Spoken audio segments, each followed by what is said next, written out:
And speaking of Judgment Day, Judgment Day rumors. Hey, they're getting super over. I was a little late on Oh this. yeah. I was a little late on the bandwagon of Judgment Day. HBK Omatic, he's a streamer and a podcaster. He's like, hey, these guys are good. Ooh, they're good. I was a little late to the party on this one. But I'm really enjoying it. The way they're using NXT with Dom Dom, just the way the whole thing is. I thought for sure our boy Grand Slam champion over there, I thought for sure he wasn't going to win. Um, Mm, Prince Devitt. What's Prince Devitt's name Urkel. in WWE? Finn. Finn Balor. Finn Balor, Balor. yeah. Dude, I fucking get stuck with some of these WWE names. I apologize. I'm old and stupid. But yeah, him winning the Grand Slam Championship was awesome, and it was off guard. I thought that was the highlight of the pay-per-view, is him winning the tag titles. And Hmm. just dominant, and they're trying to I make... told you it had to happen. yeah, and you were right, and I was wrong. Internet. You can't have it. You cannot have a no rules match against people in a big ass stable that's a heel stable and have the heels lose the tag match. It makes no sense because if they're allowed to cheat, there's no reason they shouldn't win with a numbers advantage unless you have something to counter that, which they do not. All right, and I just want to rewind a little bit. Internet, you can learn from this.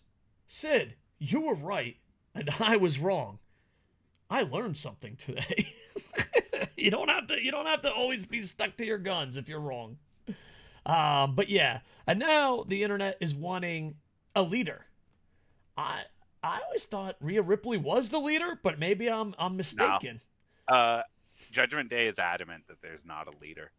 I kind of like that. I Like kind of like they that. do seem to lean toward Rhea has more say, but I think the only one of them that could snap and become the leader that they would all listen to in reality would be Dom.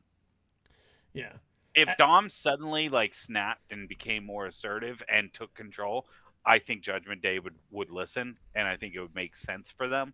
But I think outside of that, they're going to stay their group of friends working together. it sounds awesome, and it's succeeding. It's helping NXT, and I know it sounds weird. Finn Balor becoming a Grand Slam champion and winning. There's moments that save your career. I think that saved his career. Like, Yeah, if Finn Balor loses that fucking match, I love Prince Devitt. I love Finn Balor. You know, I've been following his career for a very, very long time. He loses that tag match, I don't even want him on a pay-per-view anymore.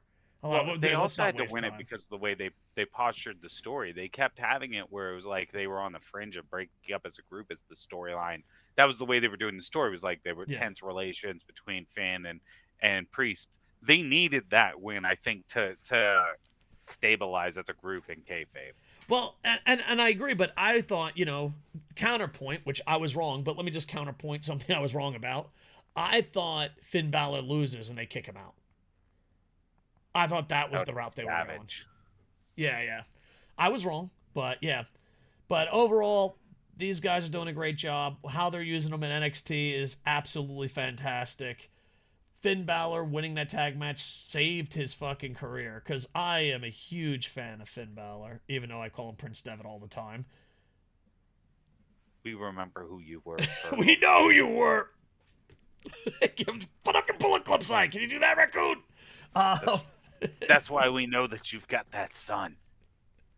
so yeah. But overall, they're doing some amazing things in WWE.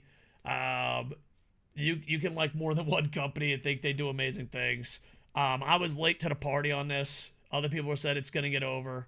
Um, and now I'm seeing it with my own eyes, and it's entertaining. It's very entertaining, and they're doing the right thing. Yeah, So I think it's been killer. I've enjoyed it. I've thought it's been a lot of fun to watch, and I loved when they brought Dom. They brought Dom down to NXT, made him the North America champion, and that's a great way to have this guy that still needs work. He still has a lot of areas he could work on. That is a great way to have a guy on main roster that you're trying to keep over going down and working and having time to train and have it be masked. It is so well done to do that. And now they've got Rhea, where Rhea's apparently might be challenging for the NXT Women's Championship. I know she's going to be facing the Women's Champion from there, from a segment of Raw. But I just think it's really good how they're using Judgment Day to elevate NXT. Yeah, because I don't know about you, but for me, when NXT 2.0 came around, the Rainbow one, I was out. Lost interest. Yeah, Yep. lost interest. So like they can bring us back. Like I watch the international version of Raw, which is only 90 minutes. I watch the international version of SmackDown. I don't watch it live. And I watch all WWE pay-per-views live. Ever since NXT 2.0, if you weren't Rick Steiner's son, I wasn't watching a match. Like I checked in to see his, title matches Hmm. because I think he's going to be amazing. But if it wasn't that title match, I didn't watch. Like I have WWE Network, I just fast forward and be like, all right, this is the only match I want to see. But you know, Judgment Day coming down, it helps both of them. It's clever, it's big brain, and today's WWE creative is so much better than the days of John Cena, Randy Orton, and Dave Batista on top. So It's also great because not only are they're having Dom go down there regularly, which gives Dom time to get training behind the scenes without it being as obvious that he's going down there to train. so big Because if he brain. was just on Raw and SmackDown, but every week he was getting reported he was going down to the Performance Center, people would rag on him. Yeah, yeah. Like there are definitely people that would rag on him. Oh, he's going down to train. He sucks. Blah blah blah. Which is stupid because he's going to improve himself. Good for you, bro. Yeah, it's like making fun of the fat guy in the gym. Exactly. It's It doesn't stupid. make sense. Yeah. I think this has been a great way to mask him going down and training regularly.